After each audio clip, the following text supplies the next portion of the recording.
Thank you very much. Ladies and gentlemen, Terry Waite for the Leukemia and Lymphoma Society.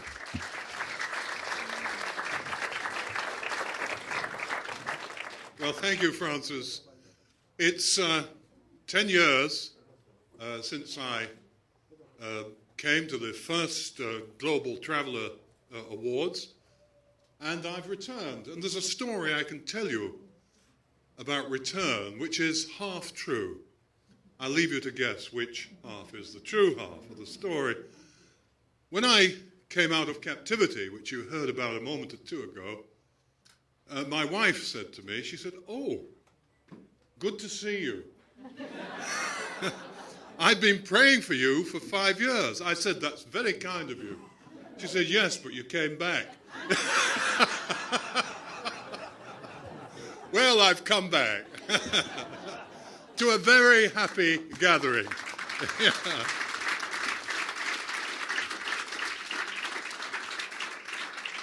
And, of course, the happiness of the Global Traveller team, which indeed is a happy team, is undoubtedly due to Francis, his energy and his good humour and his charitable nature. I think we ought to give him a round of applause.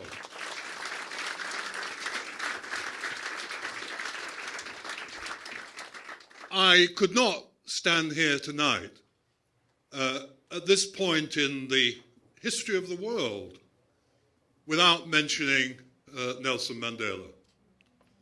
That great man, not without his flaws, very much a human being, but very much a man of considerable compassion for the underdog and for the deprived of this world.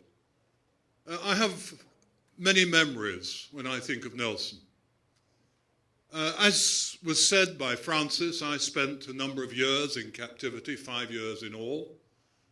My work as a hostage negotiator had initially started with General Amin, when General Amin came to power, when I negotiated the release of colleagues who were held in those notorious camps in and around Kampala. Later on in Iran at the time of the Iranian Revolution. Later on with Gaddafi, meeting him face to face and negotiating with him, and incidentally being able to assist in the release of an airline captain who was taken in Iran in the now defunct airline British Caledonian, which was taken over by British Airways some years ago. And then in Beirut, as well as a number of other escapades in different parts of the world. And I always knew that there was a real danger of being captured. I was never sanguine about it. And anybody who does that sort of work, where you meet face to face with the captors of hostages, you know full well that you take an enormous risk. I was promised safe conduct to see hostages who were sick, and one was about to die, and I had to make a decision as to whether to go and accept that safe conduct or not. I decided to go, even though I knew that the odds were vastly stacked against me. And if you think I'm full of altruistic motive, then I would suggest that very few people, certainly not me, are full of altruism. I felt that if I'd been promised safe conduct and one of those hostages died and I hadn't the courage of my conviction to go and see him, then I'd have to live with my conscience for the rest of my life. And that, you can argue, is a personal selfish motive. I went back and was captured. And for those years, I was in strict solitary. When anyone came in the room, I had to pull a blindfold over my eyes. I slept on the floor. I had primitive meals, one visit to the bathroom a day, no books or papers or communication with the outside world of any kind for almost 4 years. And so it was a situation well removed from business class, a long way away from that type of situation. But each night I used to tap on the wall, tap out my name, because I knew that in the next room there were other hostages whom I knew not. I didn't know who they were. And each night I tapped out my name.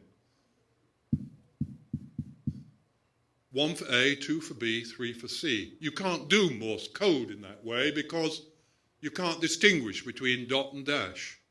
And so you have to use that laborious code. Each night I tapped it out. I did that for 3 years. And after the third year, tapping out my name, it's then you regret your name is Terry Waite. It's a long way down the alphabet. After the third year, I heard the taps come back. And it was a British hostage by the name of John McCarthy, Brian Keenan, an Irish hostage, and there's some from Ireland here tonight who will know that name, and Terry Anderson from the United States, the former AP journalist. All hostages whom I'd been asked to look for and try and secure their release. Now, they had a radio, and I didn't. And they brought me the first news of the outside world. The news, first of all, of my family. I had no idea how my wife or children or mother, I had no idea how they were. And my cousin, who was a broadcaster, used to broadcast occasionally on the world service of the BBC, and news came through from the family that they were fine. And then international news came through, and I heard of the fall of the Berlin Wall, something I never expected to hear in my lifetime. And also, most significantly, the end of apartheid in South Africa. And I'd had associations across the years with South Africa. I've been with Desmond Tutu many, many times when he and I attempted to visit Nelson when he was in the prison in Cape Town. And we drive together to the main gate of the prison and never got entry. And I've seen the tremendous pressure that Desmond was put under.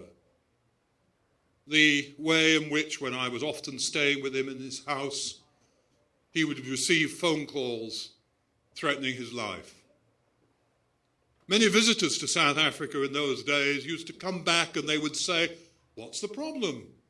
Everything is fine." They had never been, of course, to see the townships and to see the way in which so many people had to live in appalling conditions. And then, of course, Desmond stepped back when Nelson was released. And I remember going back to South Africa following my release and sharing a platform with Nelson Mandela when we could both speak together of the freedom that we now enjoyed and the new freedom that a number of people now enjoyed in South Africa. Alas, human nature being what it is, corruption is always present in every society. And alas, there are difficulties today, of course, but that's not unique to any one political situation. But Nelson stood as a symbol of freedom, and he stood and impressed the world. An ordinary man in many ways, but an extraordinary man in other ways. There's another story I can tell you of captivity. During the time I was in captivity, the food became very bad. And I was told this story on my release. John McCarthy and Brian Keenan, who were kept together, they complained and complained and complained about the appalling food they were getting. And nothing happened. And after about 6 months, the leader of the terrorist group came to them and he said, "Well, what is it you're getting?" They told him. And he said, "That's not right." He was not without honor. And he looked into the matter, and he discovered that, in fact, the guard who had been given money to buy food had pocketed half and used the other half on food, a well-known trick. And so they took that guard outside and they shot him. They said, if you will cheat us in small matters like that, then someone only has to come along with a large bribe and you give the whole organization away. Now that story speaks volumes because it tells you how, when young people fall under the spell of a charismatic leader and are persuaded by that charismatic leader that if they join a group and adopt violent tactics, they can bring about political or religious change that they desire. And once they get into that group, there's no exit. No exit at all. They've had it. They're caught. And that tells you also a great deal how important it is that there are people in the world like Nelson Mandela who will stand up for truth and for justice. People who have suffered in their lives, but who constantly maintain that message of peace and become symbols, not just for the old, not just for the middle-aged, but for young people as well. How important it is that there are such people as Nelson in the world today. An ordinary man in many ways, but someone who inspired many, many people. Not so long ago, as Francis mentioned, I returned to Beirut. I'd been there several times, but this time I went on a special journey to see the situation facing the refugees on the border, the refugees who were coming over from Syria. Appalling situation. And I spent time with them. And I puzzled with myself. I said a question that I've asked myself time and time again across the years, having worked extensively across the Middle East. How can there be any resolution to this problem? We've seen some resolution in South Africa, a miracle, if you like, taking place. How can that be in other parts of the world? And I felt the only way forward is for people to put the past in the past and to begin to build a new future. Idealistic, yes, but there's nothing wrong in having high ideals.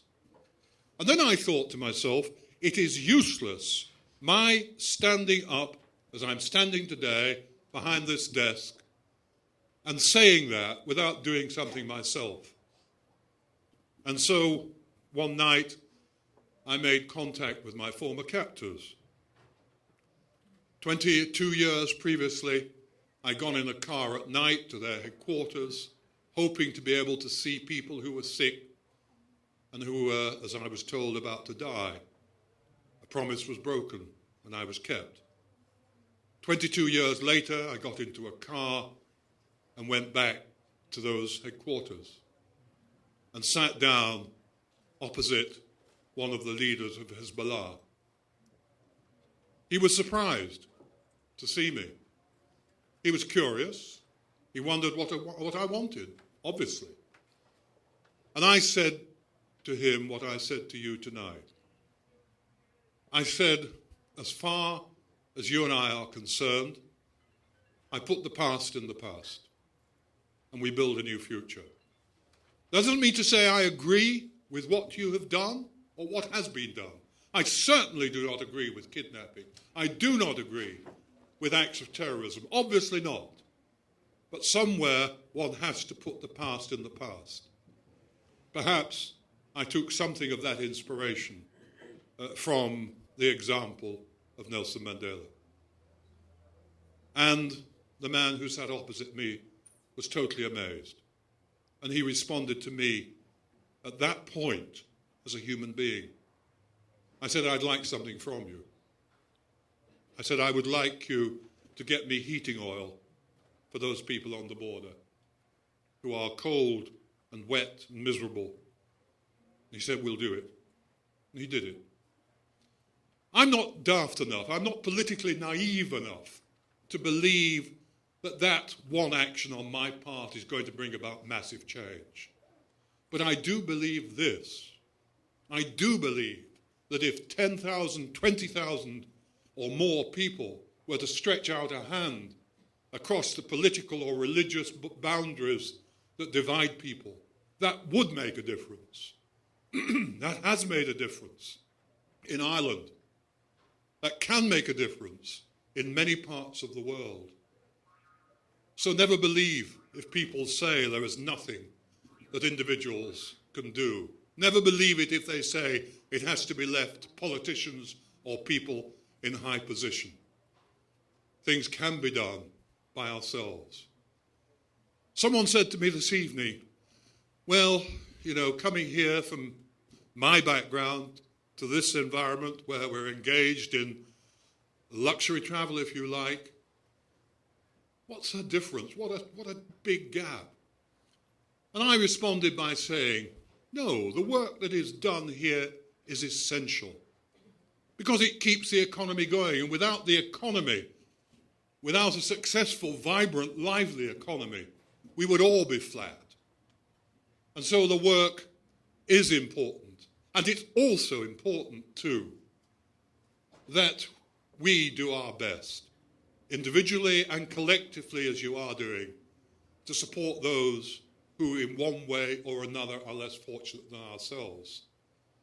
Leukemia and Lymphoma Society, and others whom you help in the course of your daily life and daily work. Thank you for that. I just conclude by saying one final thing. We live in a world of suffering. Of that there is no doubt, and everyone in this room will have experienced it to a greater or lesser degree. And I know there are people in this room too who individually have faced great suffering in their own lives through one reason or another, often through no fault of their own.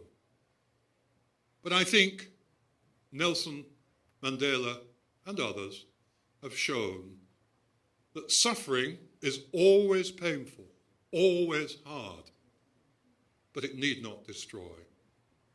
Out of suffering, something creative can emerge, and frequently does. And that, I think, is a message that Nelson Mandela has left with us, and we can be thankful for that. Thank you for this evening.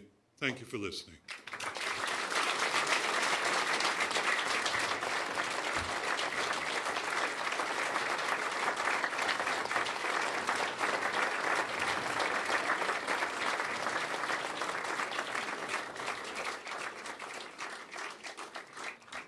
Thank you, Terry. Very inspiring.